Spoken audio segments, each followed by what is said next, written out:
합자회사는 저번 시간에 말씀드린 것처럼 무한책임사원과 유한책임사원으로 구성되어 있습니다. 그래서 무한책임사원이 있는 한명회사, 즉 한명회사에 무한책임사원만 있는 한명회사에 관한 규정이 많이 준용이 되기 때문에 한명회사를 잘 이해하시면 합자회사는 쉽게 비교하면서 이해하시면 되겠습니다.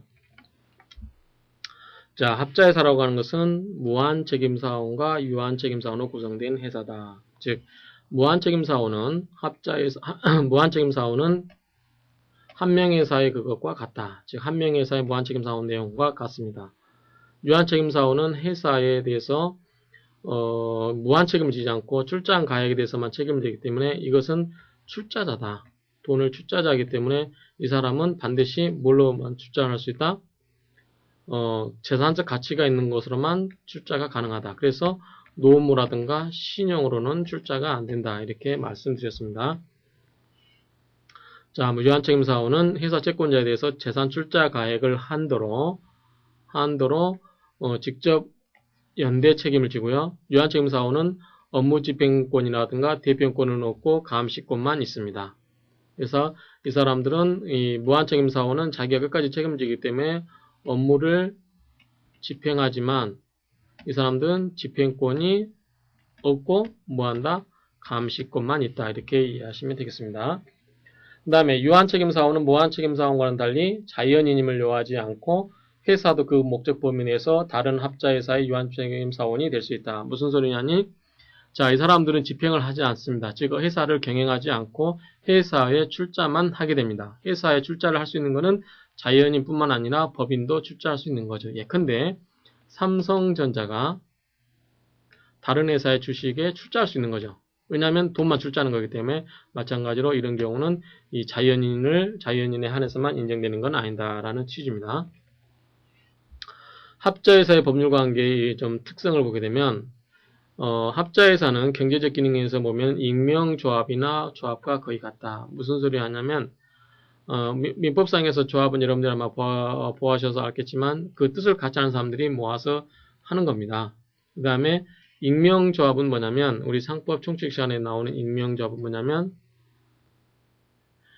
회사가 됐던 어떤 조합이 됐던 그러니까 조합이 되겠죠. 회사에 경영하는 사람이 따로 있습니다. 즉 조합을 경영자가 따로 있고 앞에 전면에 나서서 거래하는 사람이 따로 있고 실제로 회사에 출자자는 숨어 있다는 겁니다. 회사에 돈을 댄 사람, 즉 익명조합에 돈을 댄 익명조합원은 숨어 있고 돈만 출자를 하고 경영은 밖에 있는 제3자가 한다. 라는 취지입니다. 그래서 여기서 출자자에는 우리가 말하면 합자회사로 이야기하면 유한책임사원이 되고요. 유한책임사원은 출자만 하고 회사에 대해서 경영을 하는 경영자는 무한책임사원이 된다라고 말씀드릴 수 있습니다. 그래서 이것은 경제적 기능을 보게 되면 익명조합과 비슷하다 이렇게 말씀드릴 수 있습니다. 자, 합자회사는 사단법인이고요. 그 다음에 익명조합은 개인기업인데서 개인기업이라는 측면에서 좀 다를 수 있는 거죠. 자, 무한책임 합자회사 설립도 보면 자, 한명회사는 몇 사람 이상? 두 사람 이상의 무한책임사원으로 구성이 된다. 자, 한명 그렇고 합자회사는 두 사람 이상인데 두 사람은 보다 한 사람의 무한책임사원과 한 사람 이상의 유한책임사원이다. 그렇게 구성되는 회사를 합자회사다. 이렇게 말씀드렸습니다. 그래서 무한책임사원과 유한책임사원 각 한 사람 이상이 정관을 작성하고 설립 등기함으로써 설립이 됩니다. 자, 정관 및 등기사항에 자, 여기는 합자회사는 유한책임사원이다 보니까 정관이라든가 등기사항에 유한책임사원에 관한 사항을 정관에 기재하고 등기사항에 등기를 하도록 하고 있습니다. 그래서 그 점만 빼놓고는 나머지는 한명회사와 동일하다. 이렇게 이해를 하시면 되겠습니다. 그 다음에 설립 절차를 보게 되면 합자회사는 이 한명회사의 경우와 대부분 같으나 유한책임사원이 있기 때문에 합자회사의 설립 절차는 한명회사의 경우와 같으나 유한책임사원이 있기 때문에 정관의 절대적 기재사항과 등기사항에 다음과 같은 약간의 차이가 있다. 무슨 소린가니? 자, 유한책임사원이 있기 때문에 정관 기재사항에 그 사람이 유한책임사원인가 무한책임사원인가를 기재해야 되는 거고요. 그 다음에 등기사항에도 마찬가지로 무한책임인가 유한책임인가를 등기하도록 하고 있습니다. 그래서 이거는 여기서 말씀드렸다시피 그 유한책임사원이 존재함으로 인해서 무한책임사원과 유한책임사원을 구별지우는 그러한 것을 정관에 뿐만 아니라 등기사항에 각각 달리 기재하도록 한다는 점이 한명회사와 다를 뿐 나머지 절차는 대동소이하다. 이렇게 이해를 하시면 되겠습니다. 설립 절차는 먼저 보게 되면 자, 1인 1인, 1인 무한, 1인 유한 있고요. 정관의 책임 사항 기재하고 그 다음에 상호에는 반드시 합자회사라는 문구를 기재하도록 하고 있습니다. 됐고요. 그 다음에 이제 합자회사와 한명회사의 설립의 차이에 있어서는 이 등기사항이 유한책임사항에 관한 사항을 등기하도록 하고 있다는 점이 틀립니다. 설립의 하자도 마찬가지로 똑같습니다. 그래서 설립 무효의소와 설립 취소의소가 인정이 되고 있습니다. 그래서 이 점도 합자회사와 한명회사와 같고요. 그 다음에 회사의 계속제도가 있다는 점도 같습니다. 자, 내부관계를 보시게 되면 지금까지는 합자회사의 일반론을 보았고 이제는 두 번째로 이 내부관계를 보게 되면 자, 한명회사에 있어서는 무한책임사원만 있었는데 합자회사에서는 이 유한책임사원이 있다라는 점이 특이하다고 말씀드렸고요. 그래서 그러한 경우에 보면 자, 무한책임사원은 회사에 대해서 끝까지 책임을 지기 때문에 자기의 재산뿐만 아니라 노무라든가 신용도 가능하다고 했지만 이 유한책임사원은 노무라든가 신용은 인정이 안 되고 금전 기타 재산만 출자가 가능하다라고 말씀드렸습니다. 그다음 무한책임사원은 회사의 경영을 하는 사람이기 때문에 법인은 안 되고 원칙적으로 자연인만 되는 반면에 대해서 유한책임사원은 회사의 출자자이기 때문에 돈을 대는 것은 즉 회사에 경영하지 아니하고 회사에 돈을 대는 사람은 반드시 자연인에 한할 필요가 없기 때문에 이러한 경우는 법인도 가능하다라고 말씀드렸습니다. 업무집행기관에 보게 되면 자, 무한책임사원만이 업무집행기관이 될 수 있고 유한책임사원은 할 수가 없다고 했습니다. 그래서 업무집행사원은 할 수가 없는데 여기에 대해서 무한책임사원이 업무집행사원에게 업무집행권을 주는 경우는 어떻게 할 것이냐에 대해서 학설이 있는데 원칙적으로 여러분들은 유한책임사원은 업무집행권이 없다라고 이해를 해주시기 바랍니다. 업무집행의 방법에 대해서는, 이제, 무한책임사원이 하는 거고, 한명회사의 경우와 같습니다. 근데, 지배인의 선임과 해임은 업무집행사원이 있는 경우에도 무한책임사원의 과반수의 결의에 의해서 하도록 하고 있습니다. 자, 지배인 하게 되면 여러분들이 굉장히 가볍게 생각할 수도 있지만, 우리가 상법 상총칙 시간에 배우신 분들은 알겠지만, 지배인은 영업에 관해서 재판상, 재판 외에 모든 행위를 할 수 있습니다. 그래서 중요한 역할을 하기 때문에 이 무한책임서 과반수의 결의에 의해서 선임을 하고 해임도 하도록 하고 있습니다. 업무집행사원이 있는 경우에도 그렇습니다. 자, 업무 감시권은 저번 한명회사의 무한책임사원 중에서 한명회사의 무한책임사원은 원칙적으로 모두가 업무집행권이 있지만 모두가 업무집행권을 하지 않고 일종의 공동대표를 하게 한다든지 또는 일종의 업무집행사원만은 따로 정할 수 있다라고 했습니다.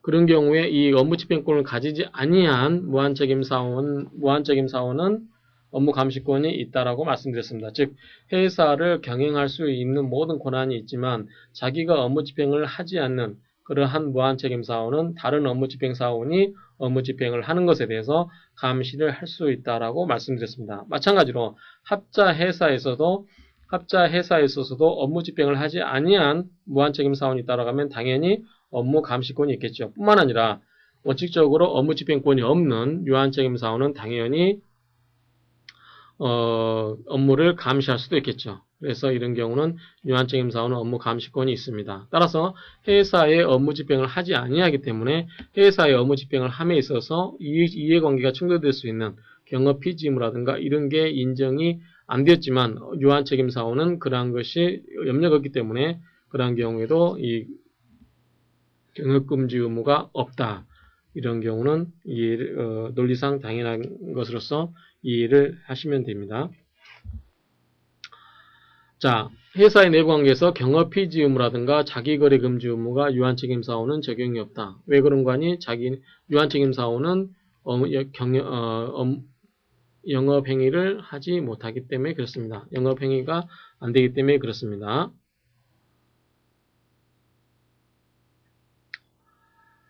그 다음에 손익분배. 자, 손익분배에 관련해서는 원칙적으로 정관이라든가 총사원의 결의에서 달리 정해진 바가 없으면 유한책임사원도 당연히 사원 출자가액에 비례해서 손익이 분배됩니다.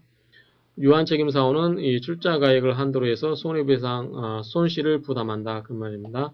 손익은 손익은 분배되고 예컨대 무한책임사원이었든 유한책임사원이었든 회사에 이익이 있으면 이 이익은 원칙적으로 출자가액에 비례해서 이익을 누린다 그 말입니다. 그래서 회사의 경영을 하지 아니한 유한책임사원도 출자가액에 비례해서 이익을 분배받게 되고요.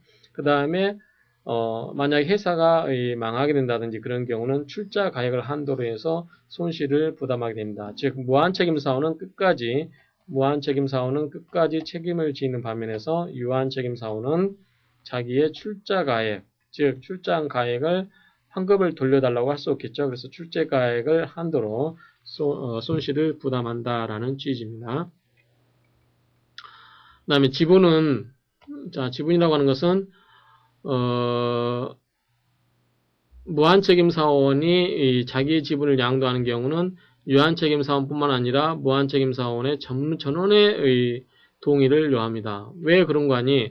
무한책임사원은 회사를 경영하는 사람이기 때문에 회사의 업무를 집행하는 사원이 자기의 지위를 양도함으로써 제3자가 들어와가지고 회사의 영업을 굉장히 타격을 줄 수도 있고 사사건건 다른 집행사원하고 다른 무한책임사원하고 마찰을 일으켜서 회사의 경영을 위태롭게 할 수가 있습니다. 그래서 무한책임사원은 지분을 양도함에 있어서 유한책임사원도 왜냐하면 회사의 흥망에 관계돼서 자기가 출장을 해서 손실을 부담할 수도 있고 이익을 받을 수도 있기 때문에 회사의 경영을 하게 되는 무한책임사원 지분을 양도할 때는 무한책임사원뿐만 아니라 이 유한책임사원의 이 동의도 받도록 하고 있습니다. 다만 유한책임사원은 회사의 경영을 하지 아니하기 때문에 이러한 경우에는 다른 모든 사원이 아니라 무한책임사원의 동의만 있으면 된다라고 하는 거 있습니다. 그래서 이러한 경우는 그러한 차이점만 잘 이해를 하시면 됩니다. 자, 대표기관은, 합자회사의 대표기관은 원칙적으로 각자의 무한책임사원이 회사의 대표기관이 되도록 하고 있습니다. 다만, 예외적으로 정관의 규정에 의해서 업무 집행을 담당하는 무한책임사원을 둔 경우는 그 대표사원이 대표를 하게 됩니다. 자, 유한책임사원은 원칙적으로 대표기관이 될 수가 없습니다. 즉, 업무를 집행하지 아니하기 때문에 그 유한책임사원은 회사의 합자회사의 대표기관이 될 수가 없습니다. 이것은 이 강행 규정이기 때문에 달리 정할 수가 없습니다. 자, 대표의 방법은 한 명 회사와 같다. 즉, 무한책임사원은, 즉, 합자회사의 무한책임사원은 원칙적으로 각자가 대표이고 예외적으로 정관이라든가 총사원의 동의에 의해서 공동대표를 정할 수가 있다라는 취지입니다. 자, 사원의 책임을 보게 되면 두 가지 이제 나오는데 무한책임사원하고 유한책임사원이 어떻게 다른가 하는 문제인데 무한책임사원은 한 명 회사의 무한책임사원과 마찬가지로 인적, 연대, 무한, 직접의 책임을 부담합니다. 그런데 유한책임회사에서는 인적, 연대, 유한, 직접, 즉 유한의 책임을 진다. 즉 무한의 책임을 지지 않는다라는 점이 다릅니다.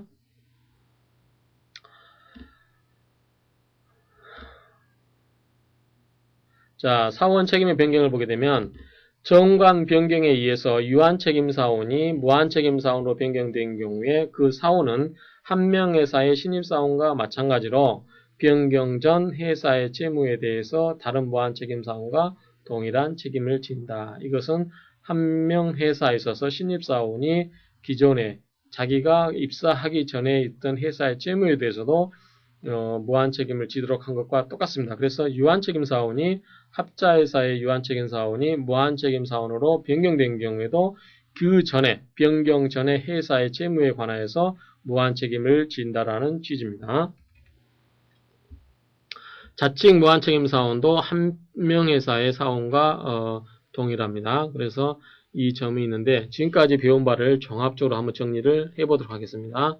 자, 무한책임사원하고 유한책임사원을 종합적으로 정리를 해보게 되면 자, 노무 신용출자는 자, 자기가 끝까지 책임을 지는 무한책임사원만 인정이 된다라고 했습니다. 그래서 무한책임사원은 가능하지만 유한책임사원은 안 된다. 업무집행권은 원칙적으로 누구만? 무한책임사원만 있고 유한책임은 없다. 업무감시권은 원칙적으로 유한책임사원만 가능한데 무한책임사원도 가능하다. 왜냐하면 다른 동료의 무한책임사원이 업무를 집행함에 있어서 잘못한 점이 있나 없나 또는 업무집행권이 없는 무한책임사원은 다른 업무집행권이 있는 다른 무한책임사원의 업무를 감시할 수 있다.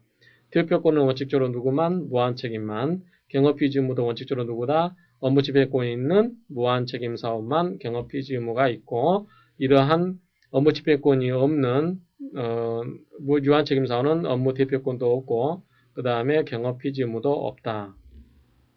지분양도 함에 있어서 무한책임사원의 지분양도는 모든 사원 즉 무한 업무집행사원이 업무를 집행하다 보니까 업무집행을 잘 하고 못함으로 인해서 이익이 날 수도 있고 손실이 날 수도 있기 때문에 유한책임사원에게도 굉장히 이해관계가 있습니다. 즉 이익이 나면 이익을 분배받고 이익이 없으면 손실을 입기 때문에 이러한 경우는 업무집행사원인 누구냐가 굉장히 무한책임사원뿐만 아니라 유한책임사원에게도 중요한 이해관계가 될 수 있습니다. 따라서 무한책임사원의 지분양도는 모든 사원, 즉 총사원의 동의를 얻도록 하고 있는 반면에 업무집행권이 없는 유한책임사원의 동의는 다른 실질적으로 업무집행하는 사원에게만 이해관계가 있기 때문에 무한책임사원의 동의만 받도록 하고 있다는 점이 특이한 겁니다.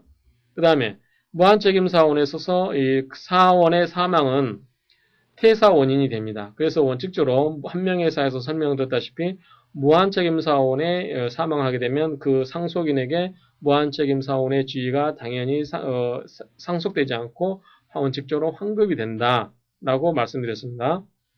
그래서 출자 환급이 이루어지는 반면에 유한책임사원은 아무 회사의 경영과 관련이 없기 때문에 지분만 상속이 되고 환급이 되지는 않는다.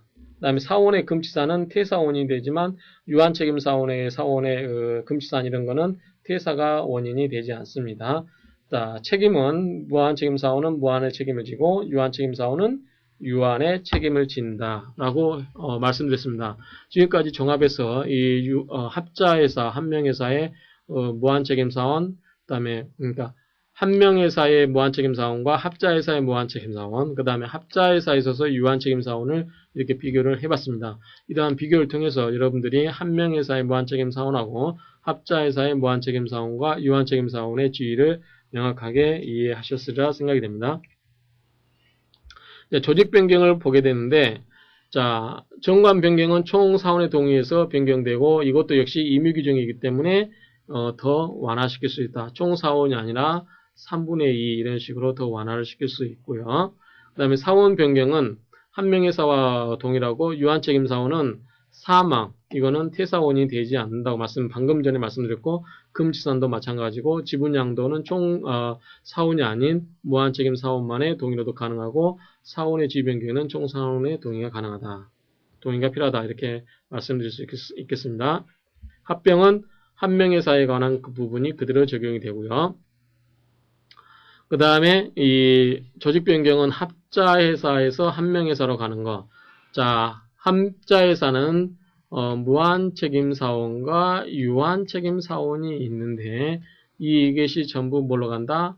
합자회사의 무한책임사원으로 가게 된다. 그러면 이렇게 가려면 어떻게 할까요? 자, 쉽게 이야기해서 유한책임사원이 무한책임사원으로 변경되어서 한 명회사로 가는 방법이 있을 수 있고 이 유한책임사원이 빠지고 나머지 무한책임사원만으로 구성해 있다가 이것이 한 명의 사로 가는 방법이 있겠습니다. 그래서 무한책임사원이 있기 때문에 이 인적회사의 조직변경, 즉 합자회사와 한 명의 사는 인적회사라고 그랬죠. 그래서 이 인적회사의 조직변경은 인적회사 상호 간에만 인정이 된다. 따라서 합자회사가 한 명의 사로 되거나 한 명의 회사가 합자회사로만 된다. 이러한 회사가 뭐 주식회사로 된다든지 그렇게 할 수는 없다. 이렇게 말씀드릴 수 있습니다. 이거는 회사법 총칙 시간에 말씀드렸습니다. 자, 한 명회사의 무한책임사원 이렇게 절차에 대해서는 방금 여기서 말씀드렸다시피 합자회사가 한 명회사로 되는 경우는 유한책임사원을 무한책임사원으로 변경되거나 그 다음에 유한책임사원이 모두 퇴사하고 무한책임사원만으로 회사를 계속하는 방식을 취하게 된다. 그래서 어느 경우든 간에 조직 변경을 위해서는 총사원의 동의가 필요하다. 그 다음에 자, 이런 경우 합자회사가 한 명의 사로 된 경우는 무한책임사원이 그대로 있거나 또는 유한책임사원이 무한책임사원으로 변경이 됩니다. 그러면 채권자에게 유리할까요? 불리할까요? 자, 회사의 채권자에게서 책임을 지는 사람은 누구만 책임을 진다? 무한책임사원만 책임을 진다. 자, 이런 경우 유한회사가 빠지고 무한책임사원이 무한책임사원으로 가는 경우 이런 경우는 똑같기 때문에 회사 채권자의 보호에 변화가 없습니다. 다만 유한책임사원이 무한책임사원으로 변경돼서 한 명의 사로 간다. 이런 경우는 무한책임사원이 더 늘어나게 되잖아요. 그러면 무한책임사원이 더 늘어나게 되면 회사의 채권자에게 불리할까요? 유리할까요? 유리하겠죠. 그래서 이런 경우에는 회사의 채권자 보호 절차가 필요하지 않습니다. 그래서 어찌됐든 간에 자, 합자회사가 한 명의 회사로 조직 변경한 경우는 회사 채권자에게 유리하거나 똑같으므로 이런 경우는 회사의 채권자 보호 절차는 필요하지 않다라고 하는 점도 논리상 당연한 겁니다.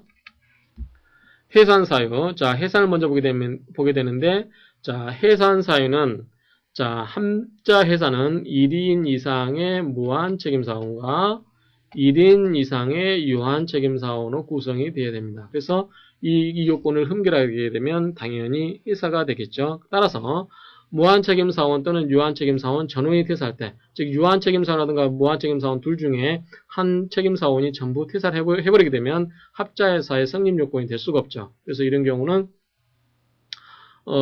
합자회사의 해산 사유가 되지만 이럴 때는 없는 사원을 끌어들여서 예컨대 유한회사의 사원이 퇴사를 해버리게 되면 나머지 무한책임사원이 새로운 유한책임사원을 끌어들여서 가입시켜서 회사를 계속시킬 수 있다라고 말씀드릴 수 있고요. 다만 유한회사가 전부 퇴사를 해버린 경우는 무한책임사원이 두 사람 이상이 있게 되면 이것은 뭘 만족시키는 거죠? 이것은 한 명회사의 존속요건을 만족하는 거죠. 그래서 이런 경우는 유한책임사원 전원이 퇴사해버리게 되면 한 명회사로의 조직 변경이 가능하다라고 말씀드릴 수 있습니다. 그 나머지는 한 명회사의 해산 사유와 같다 이렇게 이해를 하시면 되겠습니다. 자, 청산은 똑같이 한 명회사에 있어서의 임의청산과 법정청산이 똑같이 인정이 되고요. 자, 청산인은 무한책임사원 과반수로서의 결의로 선임이 가능하고 자, 선임하지 않게 되면 업무집행사원이 청산이 됩니다.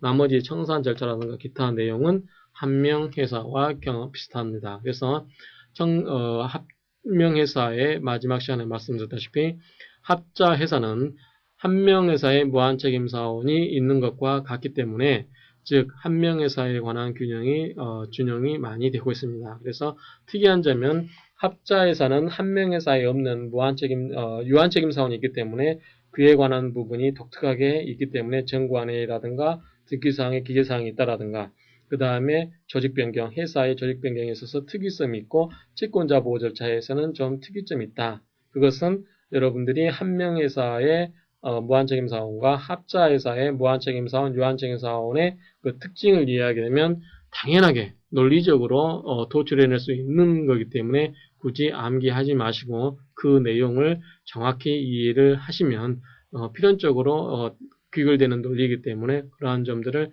잘 숙지를 하시고 교재를 몇 번이고 반복해서 이해를 해주시기 바랍니다. 수고하셨습니다.